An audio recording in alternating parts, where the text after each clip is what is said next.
Scooby-Doo and the Trick-or-Treat Thief.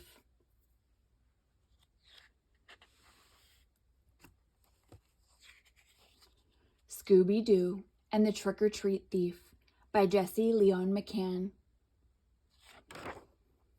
Scooby-Doo and his pals from Mystery Inc. were very excited. It was Halloween night, and they were looking forward to passing out goodies to trick-or-treaters. Scooby-Boo! Ree-hee-hee! Scooby laughed. Like real funny, Scoob. You almost scared me. Shaggy licked his lips hungrily. Now let's see if we can't scare up something to eat. Oh, no you don't, warned Daphne as she waved Shaggy and Scooby away from the treats. Those are for the trick-or-treaters, and they'll be here soon.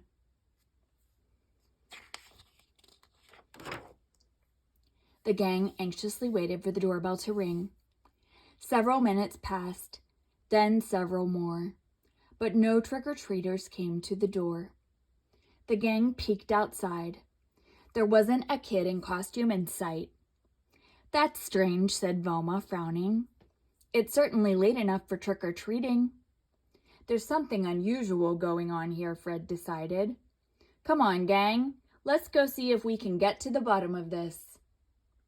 It was quiet outside, and it was spooky. In fact, it was spooky because it was so quiet. Where do you think everyone is? Velma asked. Like maybe they were abducted by weird aliens with throbbing brains and huge eyeballs, Shaggy suggested. Rude eyeballs? Scooby gulped. Whoa, no! Relax, you two. I'm sure there's a perfectly reasonable explanation. Daphne pointed to a nearby treehouse. Look, there's some kids over there. Inside the treehouse, the gang discovered why hardly anyone was out on Halloween night. Somebody, a sneaky thief, was going around stealing everyone's trick-or-treats. I was minding my own business, explained a little girl in a cowgirl costume. Then, all of a sudden, this mysterious hombre cut me off at the pass. He rustled away my treats and disappeared into the night. Jinkies, cried Velma. That's terrible. I was slipping from house to house, as stealthy as a mouse, when out of nowhere the thief appeared, reported a boy dressed as a spy. When he saw what I was carrying, he grabbed it and gave me the slip. A boy in a clown costume told a similar story, ending with the thief taking his bag of goodies. The Mystery Inc. gang looked at one another. This thief was good. Too good. Like what a rotten thing to do, Shaggy muttered. Rah! Scooby scowled.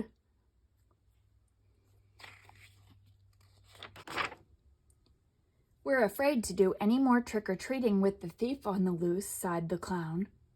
If we got more treats, he'd just steal those too. These kids weren't the only ones visited by the thief. Almost every child in the neighborhood had lost their treats. This sure is fishy. Halloween goodies aren't bait for thieves, exclaimed a boy dressed as a deep-sea diver. But that thief snagged mine, hook, line, and sinker. All the kids from the neighborhood told their own story. In each case, the thief came up with a new way to take their goodies, then disappeared. Jeepers, Daphne commented. This thief sounds almost supernatural. Zoinks, cried Shaggy. A thief with supernatural powers to steal snacks. Like suddenly bug-eyed aliens don't sound so bad. Not supernatural, just very clever, Fred said. Don't worry, kids. We'll solve this mystery and get your treats back. Daphne frowned. Who would be mean enough to ruin Halloween for a bunch of kids? Somebody with the skill to move through shadows without being seen, Velma explained.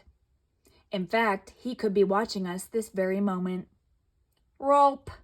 Scooby shivered. He had the feeling Velma was right. Let's see if the grown-ups in the neighborhood saw anything. Fred walked up to a house. We might be able to get some clues about this thief. Scooby and Shaggy ran ahead of Fred and rang the doorbell. They thought they might as well do a little trick-or-treating while they were there. What do you want? Said the woman who jerked open the door. Can't you see I'm trying to watch my shows? I don't like Halloween and I don't like trick-or-treaters. Now go away! Next, the gang came upon the local dentist. I hope you kids aren't going to eat a lot of goodies tonight, he scolded them. Sugar is a tooth's worst nightmare. Don't worry, Doctor, Daphne smiled. We always brush after every meal. Even you? Dr. Lockjaw pointed a stern finger at Scooby. Rah, rah. Scooby smiled a big grin. His teeth were sparkly white. This seemed to make the dentist happy. Very well then, I can't stick around. I must get home to give out my Halloween treats. Apples and dental floss. Whew, that doc sure is strict, Shaggy sighed. But I don't think he's so ungroovy that he'd want to ruin Halloween for the kids. Next they came to the Moneybucket mansion. Mrs. Moneybucket had the finest Halloween decorations and gave out the best treats in the neighborhood. On this Halloween night, however, she didn't seem very festive. It's terrible, terrible, Mrs. Moneybucket cried. Someone has stolen my priceless red ruby while I was giving out goodies to trick-or-treaters. Who would do such a thing? Mrs. Moneybucket's faithful butler, Hudson, was looking everywhere for the jewel. The gang could tell that the ruby was nowhere to be found in the mansion.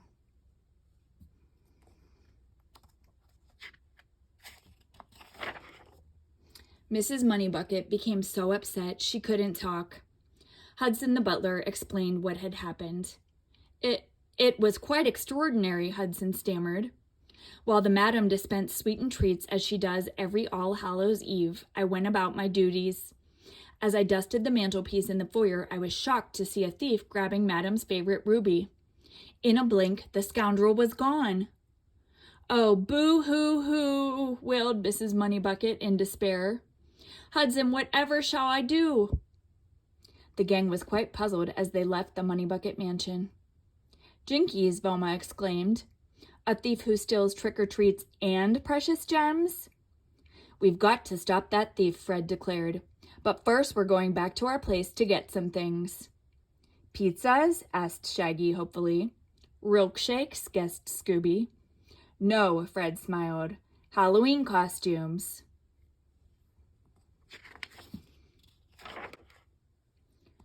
Soon Fred and the others were back on the street in costumes. Heads up, gang, Fred warned them. I think I see someone lurking in the bushes up ahead.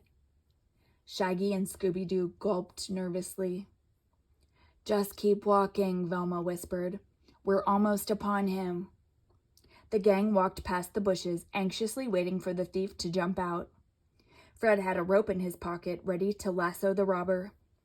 But the Mystery Inc. kids passed the bushes, and the thief didn't jump out. In fact, after they went by, the thief sneaked away toward some other unsuspecting kids in the distance. That's strange, Fred remarked. He left us alone. It's almost as if the thief recognized us and knew it was a trap. We'll have to try again, Velma said. This time we'll make sure the thief doesn't recognize anyone. In fact, we'll disguise Shaggy and Scooby so well even we wouldn't know them. No way, Velma, Shaggy complained.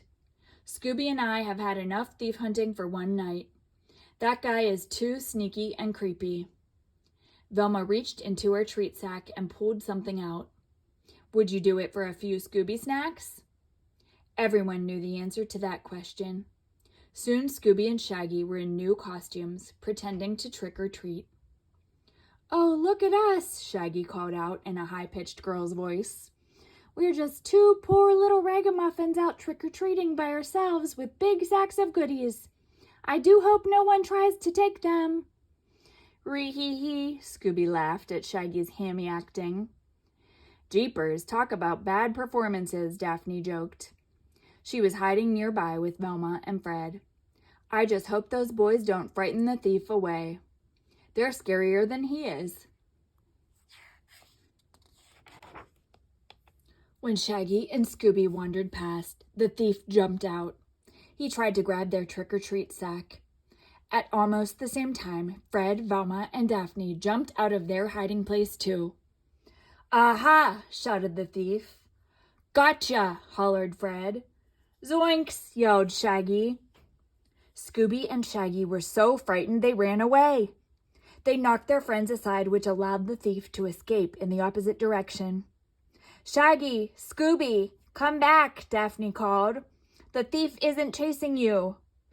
"Just the opposite," Fred frowned. "He's getting away." "That's okay," Velma smiled. "I think I know a way to follow that sneaky thief." Velma was right. Although the thief had disappeared into the night, he had sprung a leak in one of his stolen sacks. He was leaving a trick-or-treat trail for the gang to follow.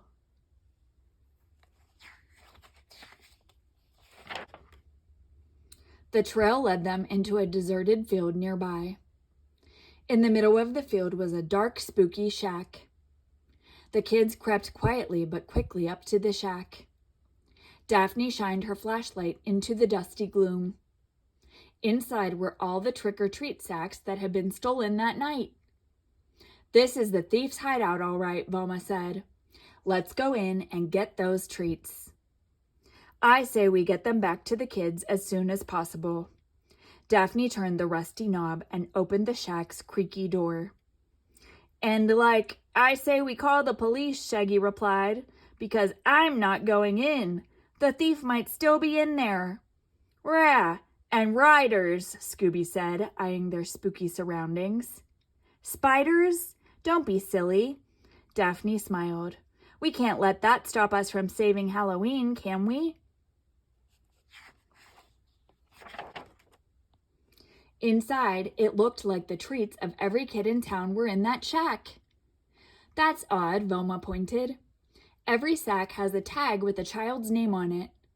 Why would the thief go through the trouble to label them?" Fred inspected some candy on a rickety table. "It looks like the thief was going through these trees looking for something. I wonder what?" As the gang continued their investigation, they didn't realize that someone was outside at the window watching them. Meanwhile, the thief leaped inside through a big hole in the ceiling. "Aha!" he bellowed. The Mystery Inc. gang was so scared they raced out the door. "Like I knew it!" Shaggy cried as he and Scooby led the retreat. "That's no thief! That's a ghost!" "A roast? No!" Scooby yelped and ran even faster. When the gang was a safe distance away, they discussed the situation.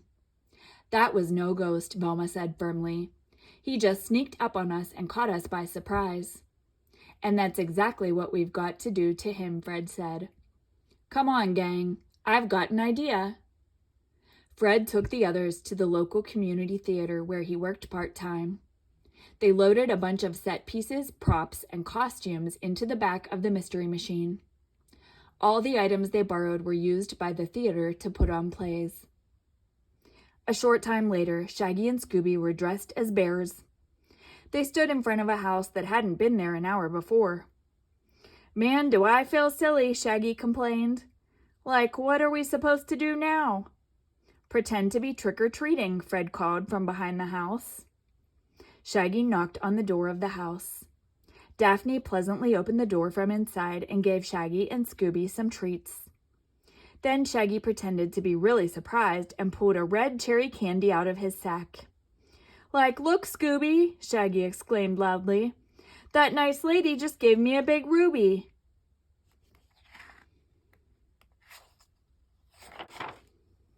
As if on cue, the thief jumped out when he heard Shaggy mention the ruby. "Aha!" boomed the thief, pointing at Shaggy and Scooby. "Zoinks!" said Shaggy in a wee voice. "Rah! Roinks!" added Scooby with a squeak. The thief approached them swiftly. He slunk closer and closer. He reached out his hands. And then, just as he was about to pounce, "Now!" cried Fred. Suddenly the house came apart as ropes were tugged, pulleys were pulled, and a net was yanked. As the walls went down, the thief went up. It was all a trap that Fred had devised. Using sets and props from the community theater, they built a phony house good enough to fool anyone. The thief had fallen for it. "Good job, everyone," Fred exclaimed proudly. "Now, let's see who this villain really is." "Like, yeah," nodded Shaggy. "Let's take a look at the guy who is so low, so mean, he would steal from kids on Halloween. Who is this creepy thief?" "Rah! Roo! Roo!" snorted Scooby-Doo.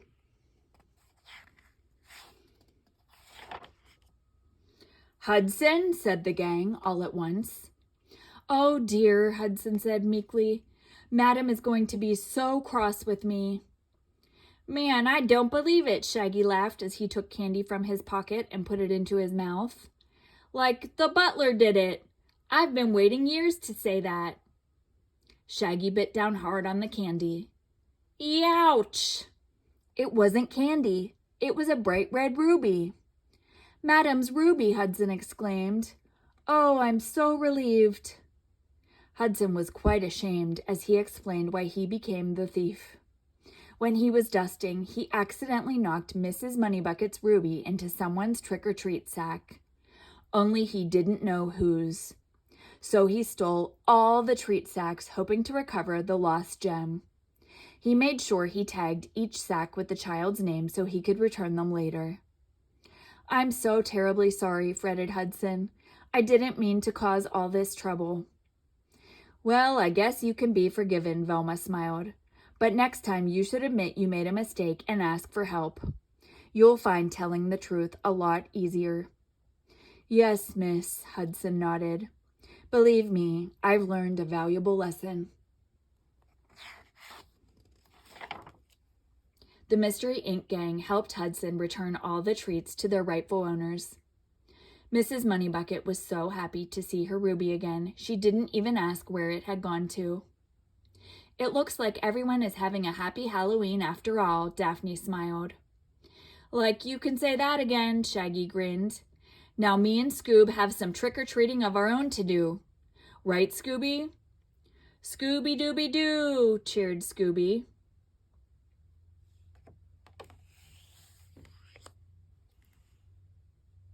The end.